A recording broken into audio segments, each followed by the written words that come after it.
Hello. I want to read you a poem, sort of a, say, sutra poem that I wrote for one of my writings that I think might help introduce the nature of mind. I hope it's something that can bring you along. I'm going to be reading from the monitor, so forget my eye contact. But such is the nature of this operation. It's called Echoes in Space, and it goes like this. Who are you? You are not who you think you are. Anything you can think of, you are not. Anything you can think of is not how things are. It is as it is. You are as you are. You are it. As the Tantras say, things are not as you think, nor are they otherwise.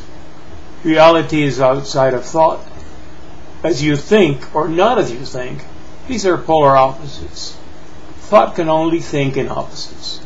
Every time thought makes an affirmation, its opposite it's born. Affirmation, negation, yes, no, good, bad.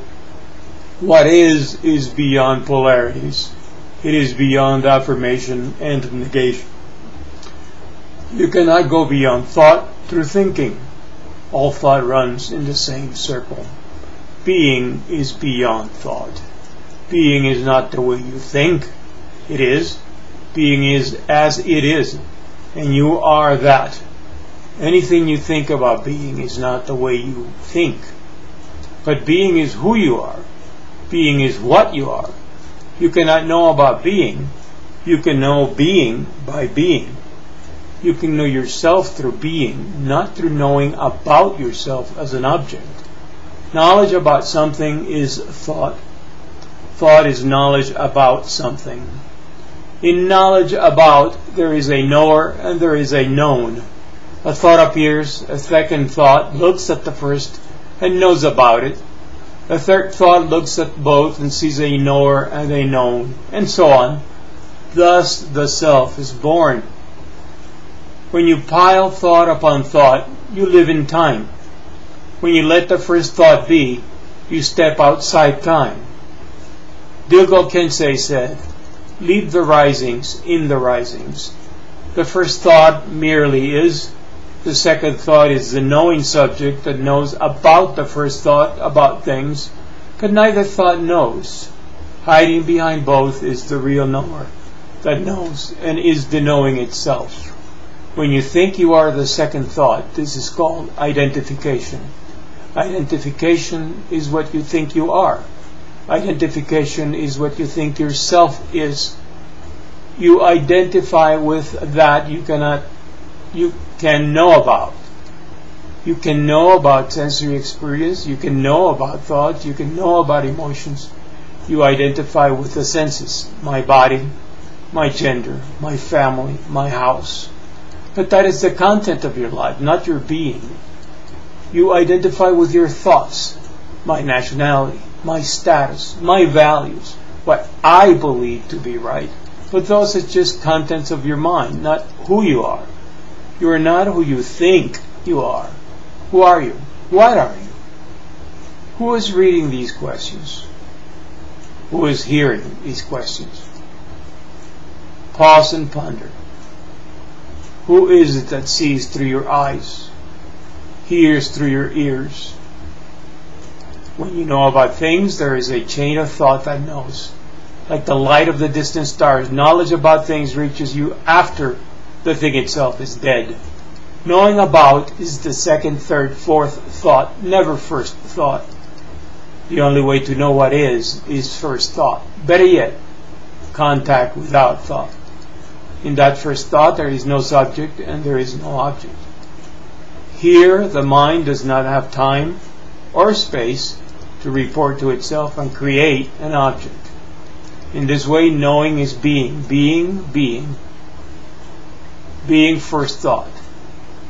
Knowing about involves memory. It involves time. Time exists in the succession of thoughts. Between the thoughts is a space of no time.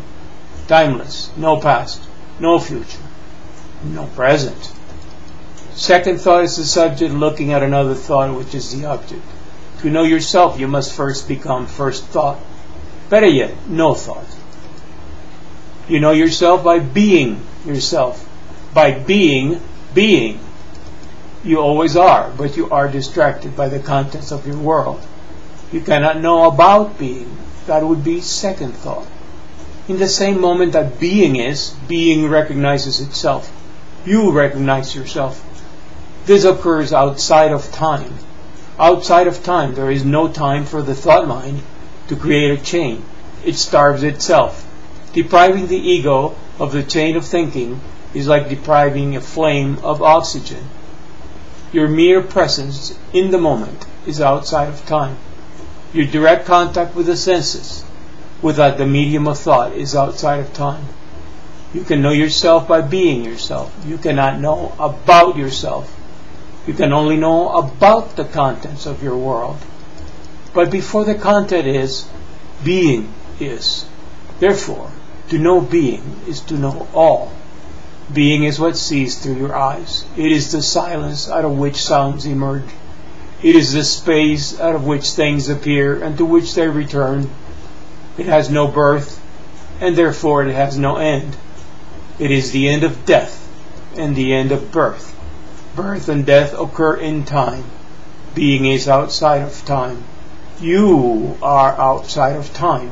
But the contents of your life are not outside of time. They are born, decay, and die.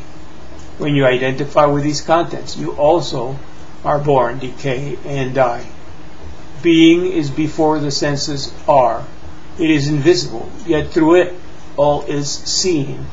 The closest thing to being in the material world is space. Space is as nothing, yet it allows all things to exist. But being is more than space. It is a living space. It knows. It has the living qualities from which love and wisdom radiate into our world, into this world. It is radiation without a radiator.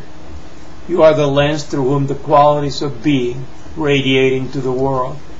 Being is the pregnant nothing out of which the whole universe is radiate. Nothing is outside it. How could it be otherwise? And you are that. Don't go anywhere. Give up the future and forget the past. Live in the timeless present. Free of striving and ambition. Trust life, rest and be. Remain in silence. Neither this nor that. Be yourself. Who else would you be? That's the poem. Tashidelek.